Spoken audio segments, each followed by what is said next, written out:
Olá! Hoje a gente vai dar uma olhada na história principal da Bíblia, mas de um ângulo que talvez seja completamente novo.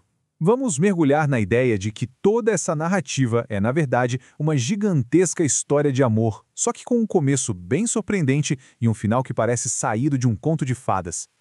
Bom, vamos lá. Para começar, a gente precisa desafiar uma ideia que quase todo mundo tem como certa. Onde a história da Bíblia realmente começa? A maioria das pessoas acha que sabe a resposta, mas a história já tem uma reviravolta logo na primeira página, por assim dizer. Então, a pergunta é essa. Quando pensamos no início da Bíblia, o que vem à cabeça? Geralmente, é a primeira frase do primeiro livro, certo?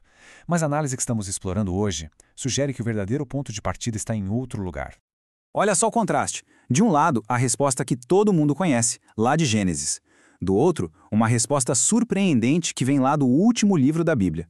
A sugestão é que a história não começa com a criação, mas com um sacrifício que aconteceu conceitualmente antes da criação. E esse versículo aqui reforça totalmente essa ideia. O sacrifício de Cristo não foi um plano B, não foi uma gambiarra para consertar algo que deu errado. Foi um evento pré-planejado, o ponto de partida de toda a história humana. É isso que prepara o terreno para tudo que vem depois. Mas, calma aí, como algo pode acontecer antes da criação e, ao mesmo tempo, na cruz, milhares de anos depois? A fonte usa uma analogia muito boa. O relâmpago e o trovão acontecem juntos, mas a gente vê a luz primeiro, porque ela viaja mais rápido. Da mesma forma, o sacrifício foi um evento único, decretado na eternidade, mas que se manifestou aqui na nossa história, no nosso tempo. E isso nos leva à pergunta de $1 milhão. Por quê? Qual o motivo por trás de um plano tão grandioso que começa com um sacrifício antes mesmo de ter algo para sacrificar? Para entender o começo, a gente precisa primeiro dar uma espiada lá no final. E é aqui que as coisas ficam ainda mais interessantes. A conclusão da narrativa bíblica também quebra as nossas expectativas. Não é só sobre um julgamento final e pronto, acabou. É algo muito mais íntimo. É isso mesmo. O clímax de toda a história, de Gênesis a Apocalipse, não acontece num tribunal, mas no altar. O grande finale é uma festa de união, uma festa de casamento cósmica. E o texto deixa isso bem claro. O anjo convida para ver a noiva, identificada como a esposa do Cordeiro. Essa imagem do casamento é a peça central do fim da história. É o objetivo para o qual tudo estava se movendo desde o início. E o que essa frase lembra? Soa bem familiar, não é?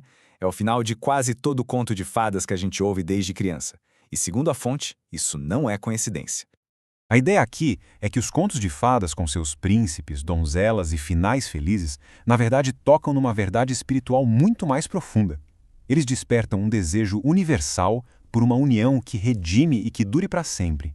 Um anseio que a história bíblica diz que se cumpre no casamento entre Cristo e a Igreja. Então, se a história começa com um sacrifício por amor e termina com um casamento, o que acontece no meio? Toda essa longa narrativa entre esses dois pontos se torna a jornada de amadurecimento da noiva. Então, o ponto central é este. A Bíblia inteira, com suas leis, profecias, lutas e vitórias, é a história desse amadurecimento. É sobre preparar a noiva para o dia do casamento, transformando-a de imatura em uma parceira pronta e gloriosa. Para ilustrar esse crescimento, a fonte usa uma analogia poderosa sobre como vemos as regras. Quando somos crianças, as regras nos dão segurança. Na adolescência, elas parecem uma prisão. E muitos, espiritualmente, ficam presos nessa fase. Mas, como adultos maduros, entendemos que as regras são, na verdade, sabedoria e direção para o nosso próprio bem. Mas por que Deus permitiria tanta dificuldade nesse processo? A fonte oferece outra analogia. Enquanto um instinto materno foca em proteger dos perigos, um objetivo paterno é preparar para os desafios. Nessa visão, Deus age com o objetivo de nos fortalecer, para que a noiva se torne independente e madura. Isso nos leva ao coração da questão da liberdade. A liberdade não é dada para permitir o erro, mas para tornar possível o amor genuíno e a virtude.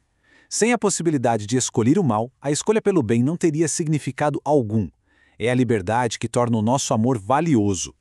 E para fechar, a análise conclui com uma metáfora pessoal e muito poderosa, que fala sobre os nossos sentimentos de inadequação e sobre o nosso propósito, apesar de todas as nossas falhas.